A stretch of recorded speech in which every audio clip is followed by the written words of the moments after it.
ibombogo Nyabikenke, ibombogo Nyabikenke pe byari bingoye aho naturutse, naje n'akaguru kamwe nzaba mbanca amafaranga mfite vuvuzera aba rero bo murana w'abamotari kajoriti igiye mu buzima bwanjye nibwo nongeye kubona aha muri stade ya Mo.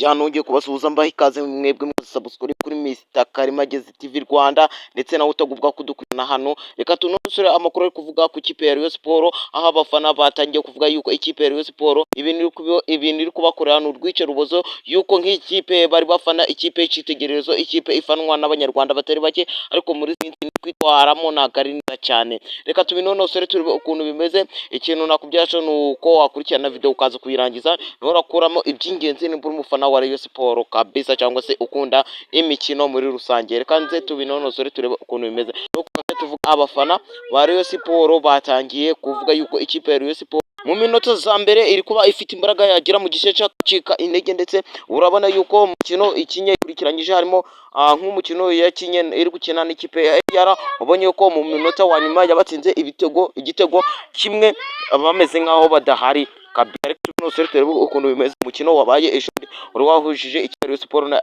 ari Mireke, turebe ukuntu byifashe. Ikintu nagusaba no gukanda subscribe kugira ngo uzubona video yanje mu ba mbere kabisa, urabona umunyamahirwe wa mbere kabisa ukuntu ibintu bimeze. Icyo nakubyasha no gukanda subscribe.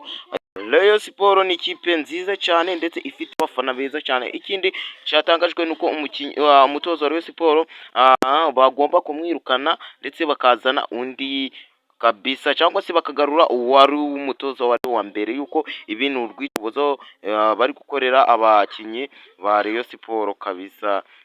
Ikintu nakubwira cyo ntucikwe n'indi video ibuze gukora mu kanya, mu kandi kanya nda uploadinga ikindi kiganiro kabisa, nuze byicikwa kanda subscribe.